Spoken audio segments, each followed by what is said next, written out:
Hello, ladies and gentlemen. Welcome to the Game Engine Podcast Game Club, episode 2 for the Game Club, episode 43 for the Game Engine Podcast, I guess. And here we are. This is going to get very confusing. This is going to be very confusing. Is it 43/2? Or we is should it just 2/43? Or are we 243? Yep. It makes it sound better, right? I don't know. This is just a segment. So this is so let me just switch to us. And this should be us, assuming XSplit doesn't crash on me. Hi guys. So today, as usual, we have the three of us. So I'm Andrew Bittman. We have Saul Alexander. And we have a spinning circle. And we have a spinning circle, which is Paul Sztajer in spinning form. Yep, I try really hard to spin as fast as I can. It's a skill.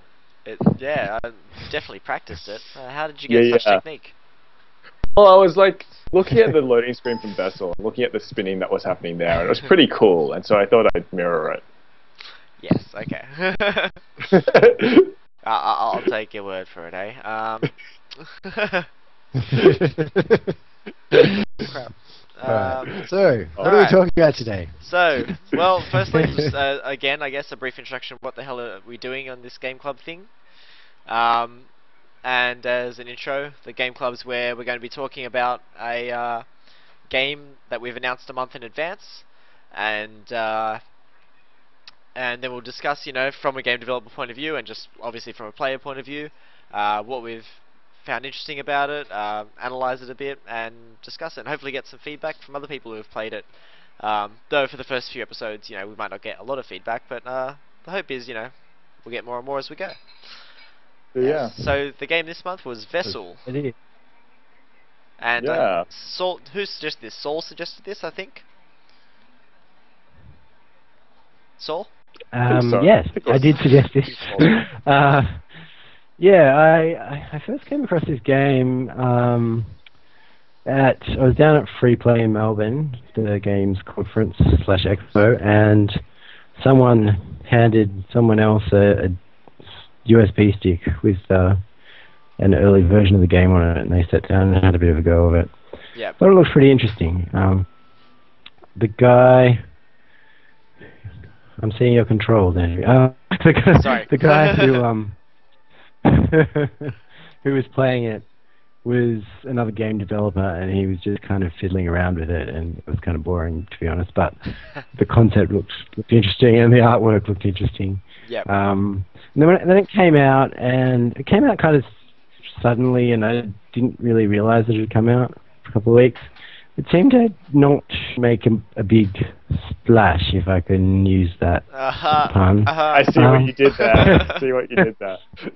I didn't really mean to do that, but it was coming out, and I just went with it. Yeah, it didn't seem to get a whole lot of publicity, but it seemed intriguing enough to play. So I suggested it, and here we are.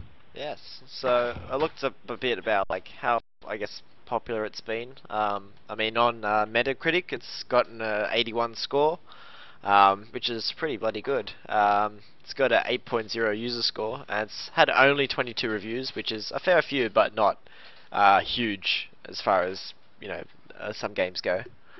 But yeah, no, it's obviously done pretty decently, and it's made from the guys called Strange Loop Games, which are, I think, from Brisbane, Australia. That's yeah. Pardon? That's my understanding. Yeah. Yeah. But they're from Brisbane. Yeah, from what I see, it's sort of a two-man studio. Oh no, four-man studio. Yes. Okay, so 2 artists, 2 programmers, and they've had an audio person, making all the tracks for Vessel, which I think they sort of outsourced. Yeah. Yep. Cool. Which is how it often happens. Yeah, audio's hard to sort of hire in-house, isn't it? A bit. Well, yeah, I feel there's a lot of audio people out there, and there's not many in-house. I feel there is more audio. There's a lot of audio people out there, and usually they need to do more work than just games, if that makes sense. Yeah, and even if they did game work, like it's one of those jobs that it's not like for most games you don't need them there for the entire time. It's not necessarily a Yeah, full-time, yeah. thing. Often they're like a beta inclusion, Yeah. primarily. Yeah. Yes. Okay. So starting with Vessel, I guess. Oh, another couple of things I wanted to mention. Actually, even though it's what do you call it? Release was a bit ninja, I guess. It did actually get. It was a finalist in the IGF, the Independent Game Festival, Yep. and it was an Indie Game Challenge finalist in 2010 as well. So it's been being made for a few years, I think. Um, Cool. like I think even if their blog is an indication, probably pre 2009, even like 2008. So this might have been a game they've been working on for like 4+ years, which is It kind of Seems shows. like a lot of work has got. it does. Yeah, really a lot of work does, obviously yeah. gone into it. So do we want Like, to talk a bit, I guess, about maybe duration to start with, like about what? duration.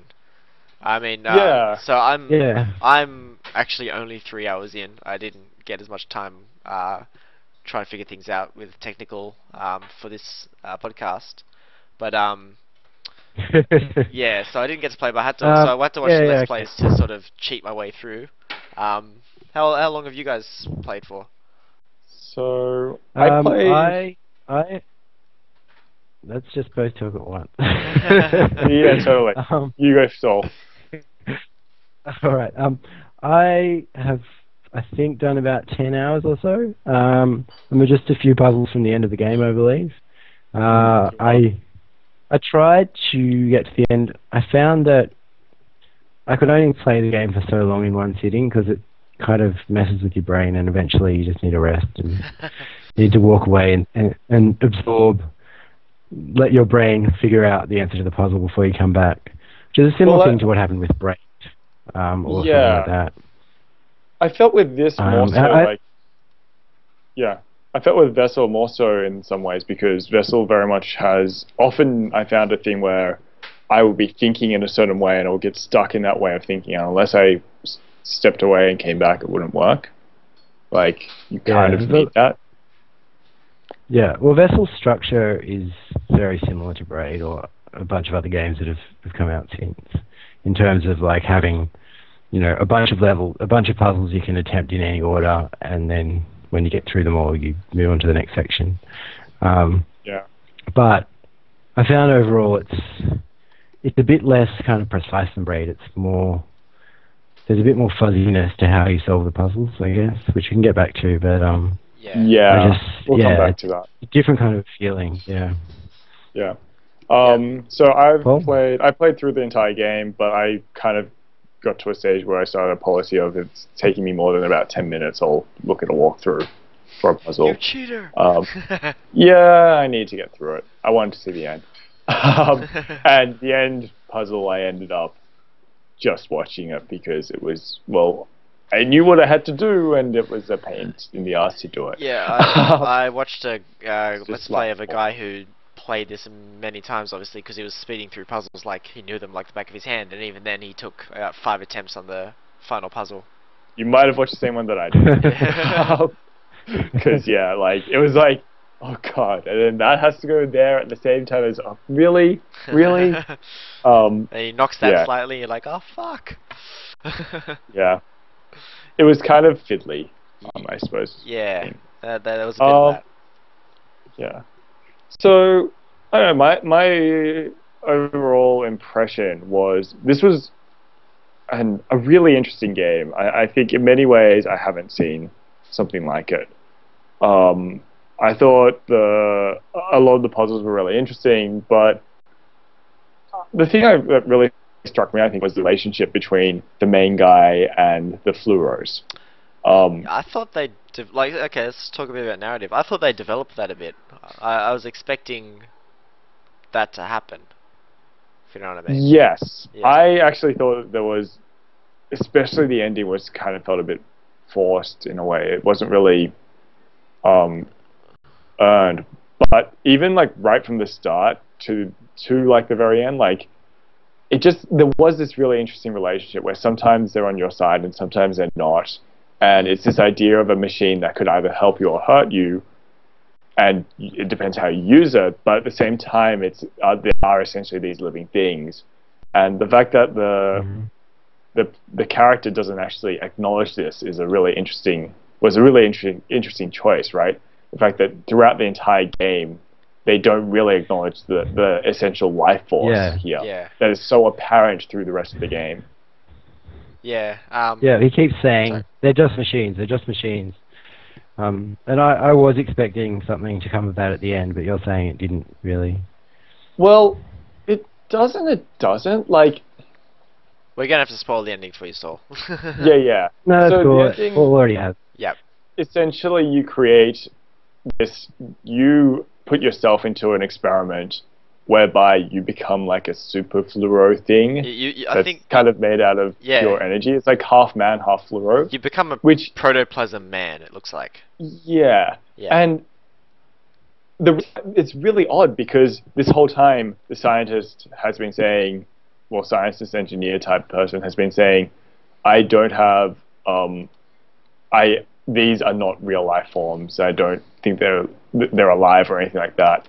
And in the end, he does this thing that kind of affirms that they are alive, that there is a kind of life form to them by merging with it. But at the same time, like, he's doing it purely for the scientific gain. And I don't know, it seemed a bit odd, right? Yeah. There's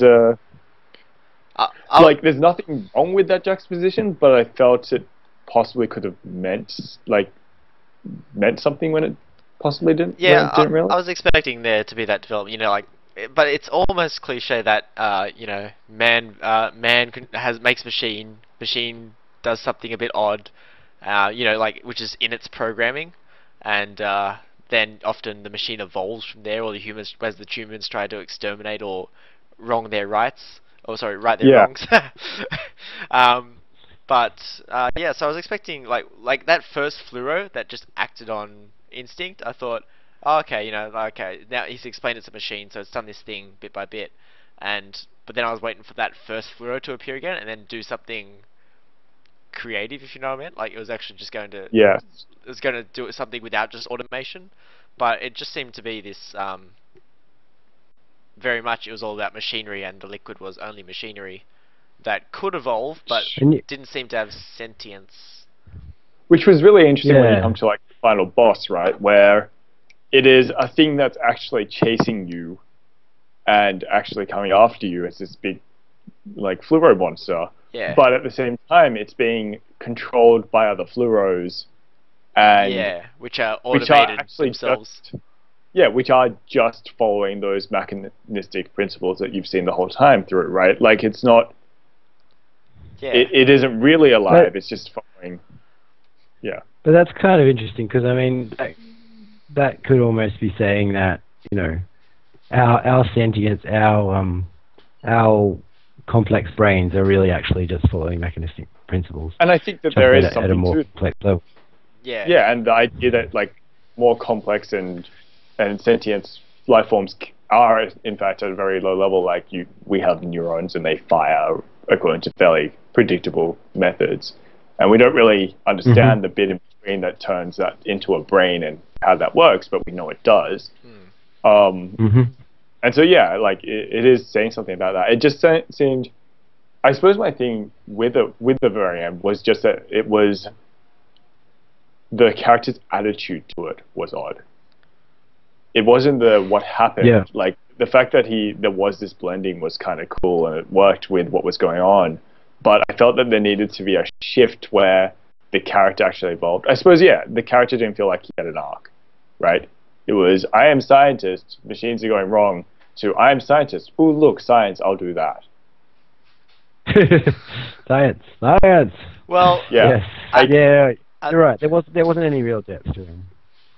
But I think there's a level of interpretation here, which I like in a narrative where it's there's like really the only narrative you actually get is what in his journal writings, and that's the only semblance you get of things. However, there's some secondary world in here where you're watching it going, like things don't look to be as he's just writing them. He sort of dismisses the evolution as a bit, and then evolution happens. You go, okay, that's interesting. And you know, he blames the mechanics, but it looks like they're like the lava ones when the stalkers first appear, like they're hunting him. And Yeah. I mean, like there's a bit of a scene playing at the moment where you're going through a cave system, and you just occasionally just keep passing fluoros that have formed in the middle of nowhere, and they're just standing there, like just watching you pass. And it just sort of, I don't know, yeah. But at the same time, it's in our world, we look at these fluoros and they have this sort of human form. Well, you know, humanoid. They've got legs, they've got a body, maybe not arms. But you know, you look at them and you can characterize them. But in his world, and this is what I think the narrator is trying to say, is that in his world, to him, they're only machines. It's like if we looked at a keyboard and said, well, I think we should evolve this. You know, I think we should really care about this keyboard and, you know, teach it life lessons. And I suppose this is what jarred me, right? Because as I was going through this, got brought on a journey where I slowly, like, throughout the game, felt more and more like I was feeling that the fluoros were alive and that there was this awesome evolution happening. But when I looked at the journals, it didn't feel like that wasn't happening to the character, right? Who I was playing. I felt as the game went on, there was more and more of a disconnect. And there was some... I think it was really interesting when, like, there's all these points where you have to kill fluoros, right? Yeah. And to solve puzzles. And as it went on, you kind of feel bad about that, right? The more you do it, especially near at the end, it was just like, these guys are just trying to, like, be nice. And, like, I'm, like, deliberately, like, for instance, taking light away from them, which is the only way they can survive. And then they die. It's like, that's kind of a dick move. Let's be honest. Yeah, agreed. And they do have it's so effective because they do have such personality. Like they manage to imbue them with huge amount of like character, and those googly eyeballs and stuff are hilarious. And yeah. I don't know. It's kind of strange how their eyeball, they have an eyeball, but their eyeball can fall off and they keep going, and they can have 3 eyeballs in them. 4 of them, and like... Oh, that's awesome when you make one and you just keep dropping eyeballs and you're like, what's going to happen? And it makes like some giant blob thing. With there's an achievement for getting one with all of the kinds of eyeballs in it. Oh, okay. Okay, interesting. Yeah, but which ties into the whole like fluid mechanics thing, which is really cool. Like it's really impressive. What they managed to do with definitely is. With liquid. It was really kind of awesome. I went through there. Sorry, you go. I just can't imagine like how much complexity there is to that system. Yeah, it seems to have a lot of different variables. Yeah. Well, very coolly on their blog, they actually showed a lot of the development videos. Which you should definitely check out. And this is basically their own engine. And he wrote, and he talks about it very in a programming sense. You know, he says the sorting algorithms used for fluid physics and whatnot.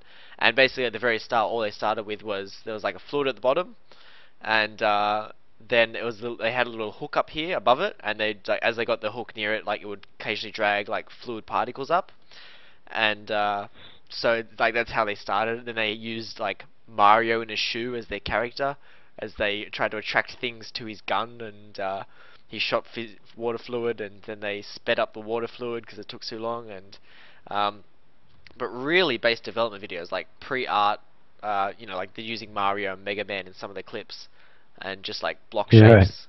And yeah, it's really interesting to see that development, those early development videos. And yeah, what they've ended up with is an amazing physics system, especially with fluid. I mean, I'm trying to think what other fluid games are there really out there. There's a few. Yeah. There's a few, but not that many that are impressive as this. Yeah. And they really did use the fluid mechanics really well, right? There's a lot of the puzzles are good. Like the reason I actually like the game is like the relationship between the character and the fluoros is interesting, and I am a little disappointed that it didn't do more with that. But for me, it's actually just the puzzles that made me keep playing the game. Like I really enjoyed figuring them out, even the ones that were really tricky. And that was really fun. And I did feel, Sorry. There's this, as I was saying before, there's this kind of elasticity to them. Like it doesn't really like often there is only one solution, but it doesn't really feel like that. It kind of feels like you really have to figure out how to make kind of interact with the world in the right kind of ways, and like feels like a real kind of environment. Yeah. I'm sure I hacked together a few solutions myself. Like I did a couple. I'm like, Yeah, I'm sure that's not right. yeah, I think I did too. There are definitely some where there's more than one way to finish them. I think. Definitely. The other one that was kind of interesting about that, like, sorry, I kind of lost my train of thought suddenly. As soon as I say something, I just lost my train of thought. Oh yeah, as I was going, I very much felt like I was starting to understand the way they constructed the puzzles. So I found it got easier as it went, but I don't necessarily think that the puzzles were easier. If that makes sense, I just feel that I got the feeling that I understood the world better. There were a few puzzles like that. Like you'd hit a point, then the next four would be easy. Not that they were actually easier, but you sort of just had I can look at this now and go, okay, I know he wants me to put a seed here and flick this switch first, and then have it chase me, blah, you know. Whereas some you'd look at and go, I'm not sure. I'm meant to put no. I'm meant to, and like you do all this trial and error, and things like some things seem to click, but some things still missing. And that seemed to happen for me for quite a few puzzles. And they're the ones I sort of like just had to walk away from, and then I'd come back ages later and go, oh duh, like, you know. Yeah, like there's one that I'm pretty sure it's the one where Betzel's up to. I mentioned this to him earlier, where I ended up doing a walkthrough for this, and it was essentially that there were two walkways. I needed to get one down one way, one to then get another one down the other one, essentially. Like I need a fluoro to go down the bottom walkway to flick a switch, and so I was trying to get one to go down a walkway in one way, and it turned out that that was close but not quite possible. And I was just stuck on that because I kept trying to make that way work. And so if I hadn't like had a walkthrough, or I hadn't walked away and then come back, I wouldn't have thought of another way because I would have just been stuck on that same idea. And I felt that sort of thing could happen a lot with this game. Yeah, definitely. Yeah, getting stuck in that thought train quite hard. Sorry, Saul. Yeah. Yes. Well, I was just going to say that things that are not so good, maybe the like jumping and climbing mechanics and stuff are a little bit wonky. Yeah. I was going to mention this because as a physics game, like the issue with like a lot of physics games is that often they'll tie the character to the same physics, which I think they have to because you know, like as the character you can still push fluids around just with you by walking through them or in front of them, or if you jump on fluids they disperse around you, and you know, stuff like that. But physics, real physics jumping is a pain. What did you think of the physicality of the levers and the dials? I thought that was very interesting because usually you would have a thing where either you have to hold it or something, but here they really like they were physics objects as well. Yeah. Yeah. That was really interesting. I thought that was actually pretty good. I really liked it. It really kind of placed you in the world, right? Yeah. Occasionally it was a bit awkward. Especially the round levers, they were quite awkward, I think, sometimes. Yeah. Oh, that one where you had to spin on the wheel and like flick yourself up. Oh god, I couldn't do it. Yeah. I couldn't get the timing. Yeah. And so yeah, took me a while. And then like in the last area, there's these hanging ladders that you've got to go from one to the other to get from one side to the other. Yeah. Like I had a feeling that was what you had to do, but like I didn't want it to be true, so I looked at the walkthrough. And I was like, oh god, yeah. And in the end, the only way I could do it was to essentially use a slight glitch where, like, if you fall off, you then still can jump mid-air like half a second after, because otherwise I just couldn't jump from ladder to ladder. It just wasn't possible for me. Yeah, right. Yeah, so I mean, it's not a game that you want to be really doing platforming in. Really, no, it doesn't. It's a thinking game, and it's frustrating when you can't get the physical stuff right. Yeah, and we talked about this a bit before in some in games like Portal and stuff, there's sections where it can be just frustrating because you know how to do it, you just can't do it. Can't make the jump or something. Yeah. Though there were a few sections like the one where in the factory where you have to get past the ridiculous numbers of fire guys, or like where it is very platformy, right?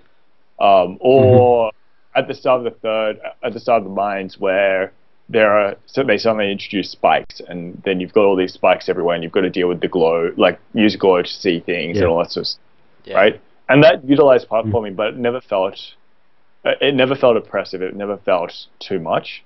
Like you had to platform like decently well, but it wasn't ever hard. The hard bit was making sure you could see where you were going, and so I thought that was really quite fun. Yeah, it was interesting. Yeah, I didn't mind looking from the look of it. The glow puzzles looked quite good. It's a mechanic, you know. Speaking of which, yeah, all the different interesting fluids were cool. Like the way that they all had slightly different properties, and then the fact that you could mix and match them with different kinds of fluoro seeds to make a whole variety of different creatures. Yeah, it was pretty cool. It was, because at the start, I like when you go to the orchard the first time, I assumed that the chases would be essentially, would just be for that type of fluid. But then you realize, oh no, you can use that with water or fire or whatever, and it's like, wow, that's kind of awesome. Yeah. Yeah.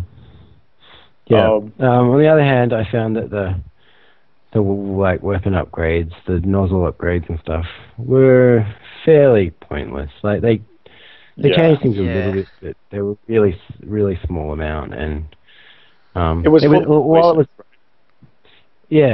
kind of cool to be able to find the little secret areas and get the goo, which you could use to upgrade your weapons. But I enjoyed getting the goo more than I cared about the actual upgrade. Yeah, I was hoping they'd employ a like I was hoping there'd be weapons in there that were as they were, you know, just to help you get along your way a bit better. But I was hoping there'd be a bit of a Metroid approach, you know, like how Samus always unlocks different weapons, which will let her get to different areas of a ship or something like that.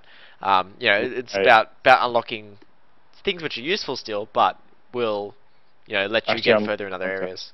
Yeah.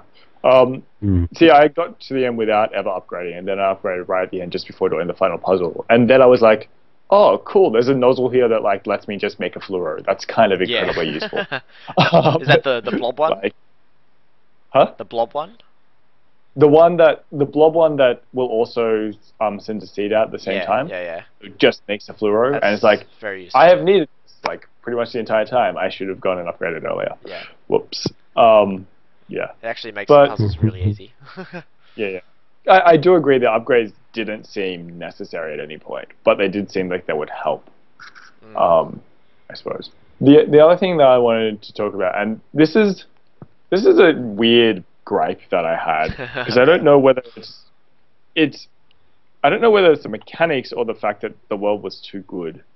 The first time I had to actually like utilize a chase's pathfinding to like get it to go somewhere. Yeah. I assumed it couldn't see what it couldn't see, and I got stumped on the puzzle because you were thinking it kept going. Well, I would essentially there was a door that you could close, and if the door was open, there was a way through to you, and if not, there wasn't. Okay. But it could not see that door, so I assumed it can't see the door. I'll close it; it'll come down there. But no, it knew exactly where that the door was closed, and so it kept going the other way, which I couldn't, which was the wrong way for it. Yeah. Right. And so that took me forever to figure out, and because I believed the world too much, I suppose, which was really weird, right? It's a weird complaint to have, because like it's not like you can.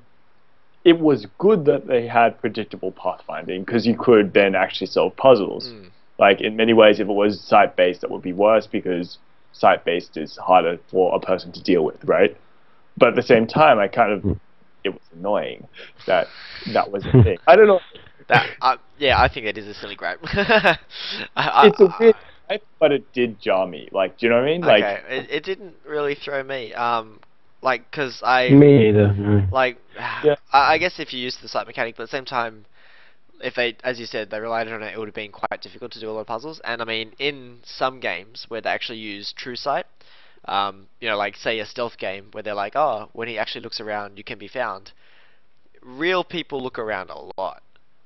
They don't have this like just cone of vision.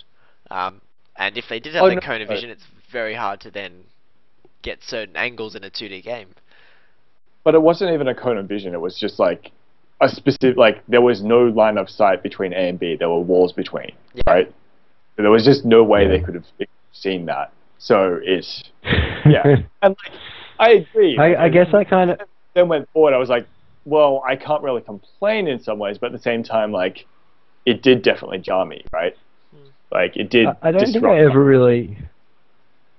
I don't think I ever really thought of them as seeing, to be honest. Yeah. I Well, don't know why. I mean, they have eyeballs, but I guess the eyeballs didn't seem that integral to the creatures. Like, they could fall off and they'd still keep going. well, So, well. Let's. to me, I Sorry. Just treated them before more that- as just kind of like, creatures at the with start, behaviors. usually the eyeballs don't fall off.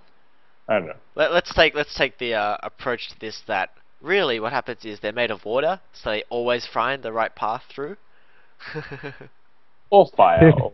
Yeah, or fire, Like- or blue, or red, or green, or yeah. I suppose there was also a problem in that this was also done in a puzzle where you couldn't see where the fluoro was and where you ended up having to be to guide it at the same time. So Sometimes, I yeah. didn't see at the point when I changed when I closed that door that they could go around the other side. Mm. Like, it was essentially a wait for the thing to come and into view. Yeah. And so the Yeah. fact that happened That did happen a bit, actually, yeah. I do remember like quite a few puzzles where you had to kind of wait for them to catch up to you and like before you could actually tell if it was going to work. Yeah. I have a question.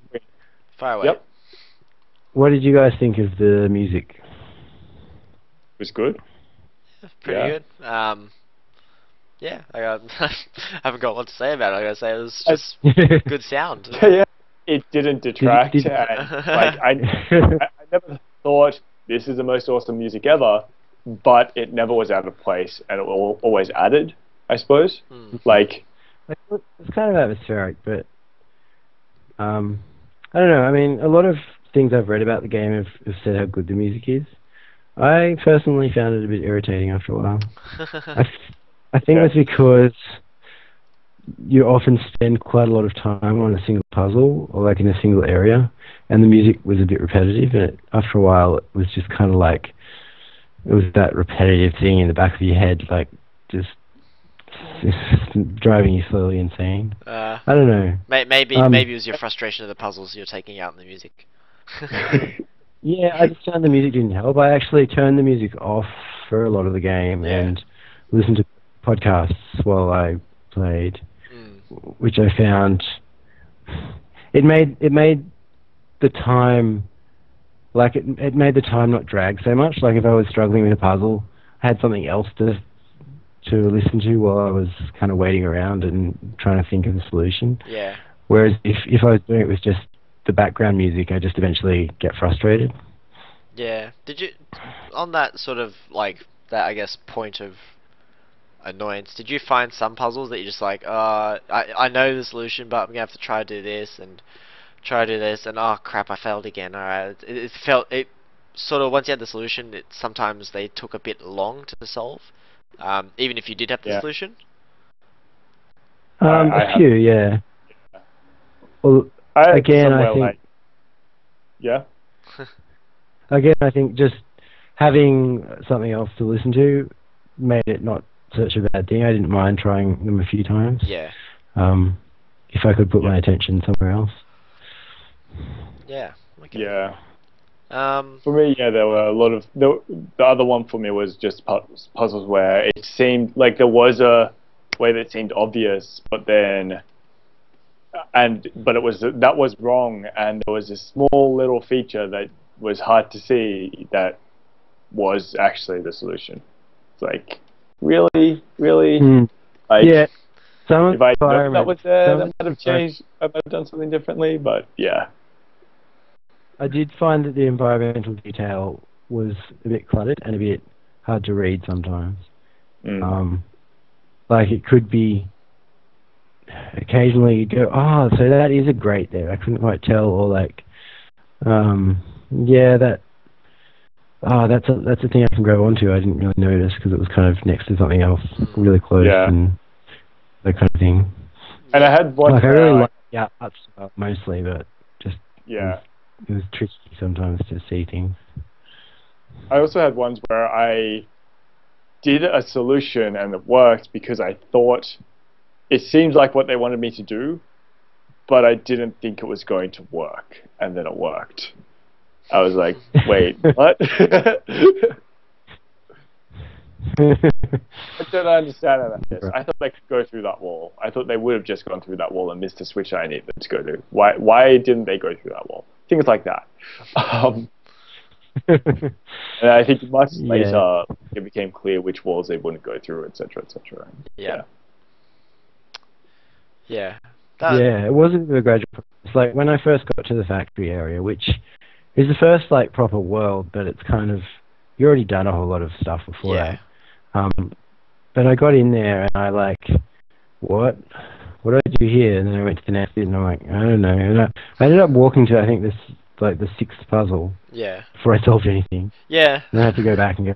Okay, I kind of get it. Right, yeah. That's sort of happened to me as well. Yeah. I quite liked that they had all the puzzles there and that you could go back and they made it easy to do that. And I really also, I definitely liked the fact that they let you not solve one in each section. And it didn't matter which one you didn't solve. Yeah. Mm-hmm. Yeah, that was good. And the quick jump to the puzzles, I have to second that. That was really good. Yeah. And not only that, but having an actual game world is like having a hub as well was quite good. But not only a hub, but like, as you said, the selection and levels seem to flow quite well and have occasional like non-linear paths, which is like pretty good. Like for platformers are often just done in levels, and it would have been really easy to say, oh, this is a puzzle platformer. I'll think of every puzzle as an area, like Portal, where Portal has very defined level start and level ends. And this does, but it smartly sort of hides them between corridors and doors, and it does feel like a continuous world, definitely. Yeah. It was quite it definitely follows. Yeah. Yeah.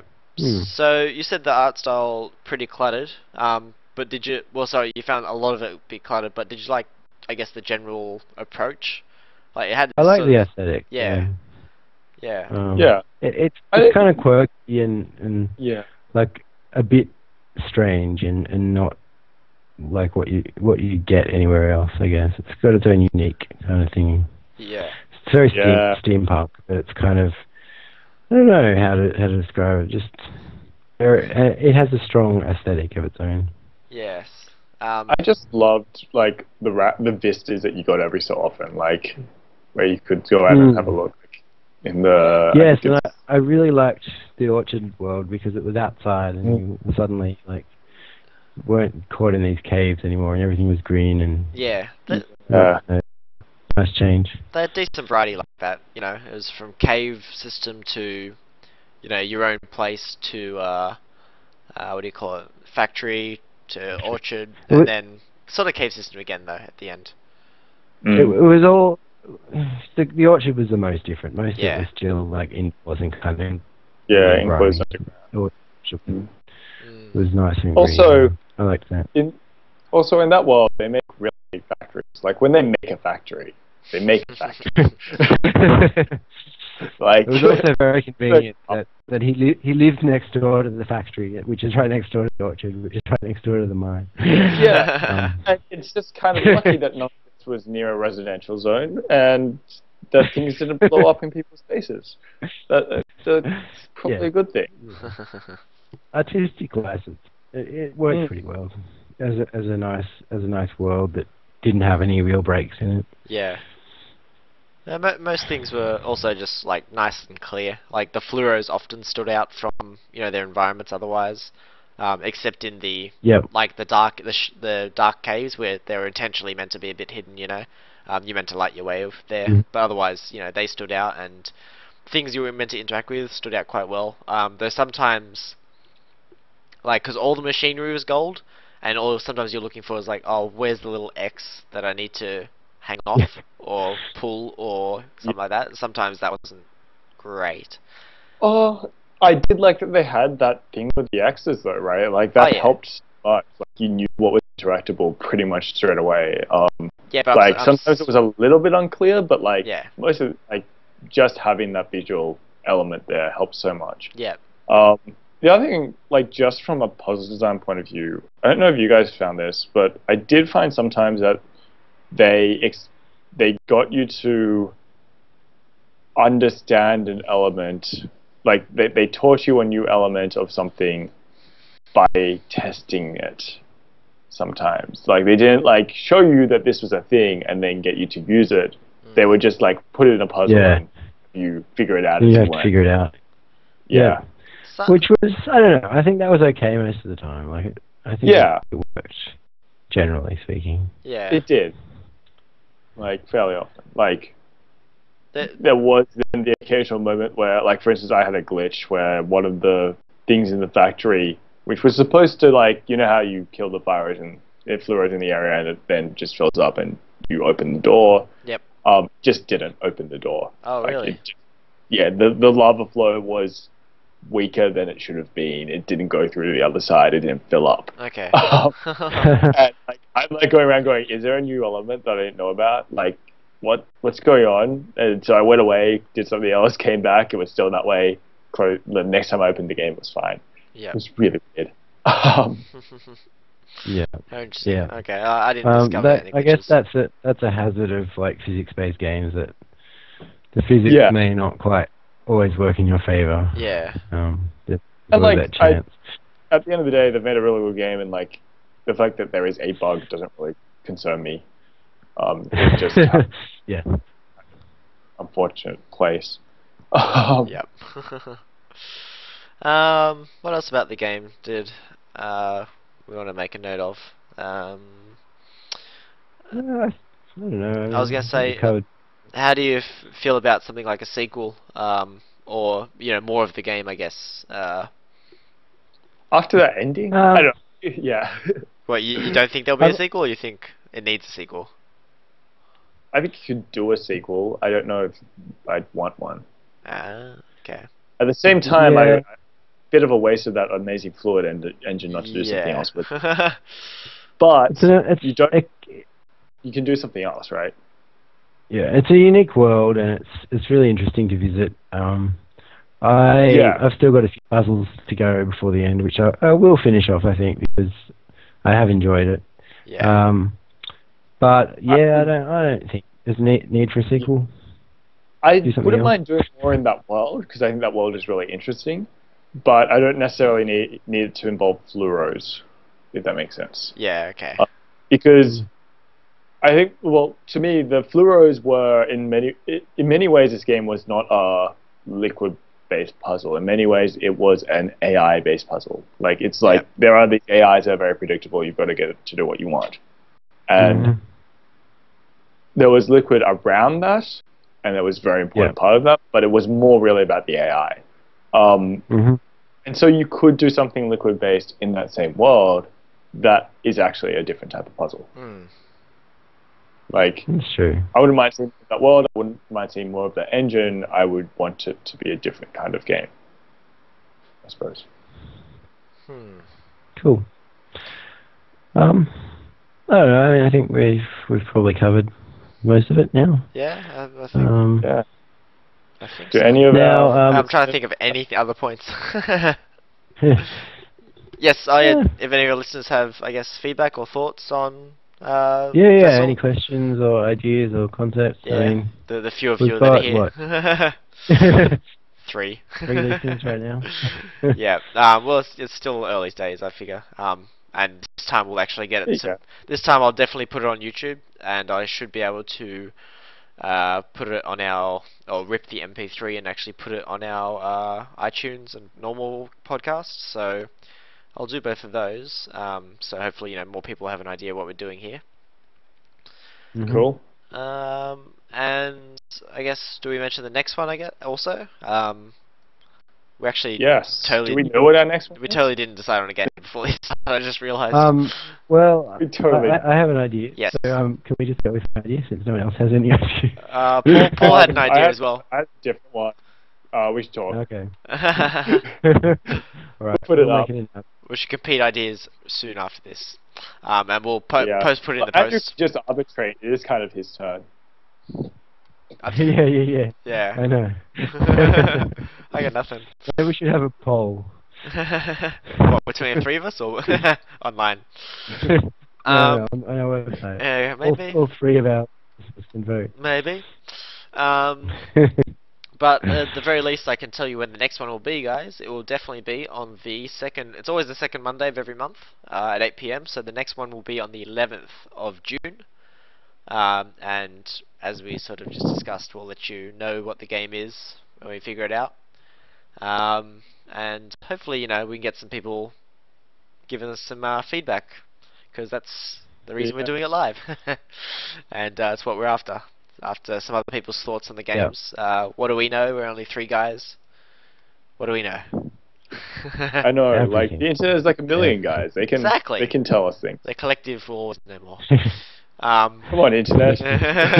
Do your job. Work your magic. Work your magics. Okay, all good. I think that should wrap us up. Any final points, I guess? No, it's a good game. No. People should play it. Yes, definitely. Oh yeah, right. recommend it, definitely. Yeah. Yep. Like, Definitely recommend it. I'm just thinking like compared to Cube, right? Because those are the yeah. two we've done so far. And so, compared to Cube, like this game feels much more coherent. It feels like Much Cube, fuller. I thought some of the puzzles kind of went in the wrong direction compared to the rest of it. Well, here, like we said, the platforming is sometimes a bit annoying, but that's really a minor quibble, right? Like, Yeah, it's because small. platforming felt... Yeah, because I think they integrated platforming a lot more throughout the whole thing. Like, you did feel much more part of the world, so it didn't really feel like it was going the wrong direction. And yeah, I just felt it was a very well-crafted game. A whole lot more personality than Cube, that's for sure. Definitely. Oh, that too, yeah. Cube was, yes, like, this was a world that I was happy to keep coming back to, whereas Cube, as soon as I found a puzzle that frustrated me, I kind of left and never came back. So, Yeah. Also, this time I've fought through some frustrating ones. yeah. Definitely the world was much fuller than Cube. And yeah, puzzles much more thoughtful. Also, like as I said, so that even though there's a sort of like this game world gives like there's quite larger puzzles, and the game world gives you this semblance of space, whereas in Cube and even Portal, you've just got this. You've done a room, you've done a room, you've done a room, so it feels much more chore-like. And Portal break that up with narrative, and Cube don't really have narrative. Whereas this has some background narrative, but the puzzles feel less a chore.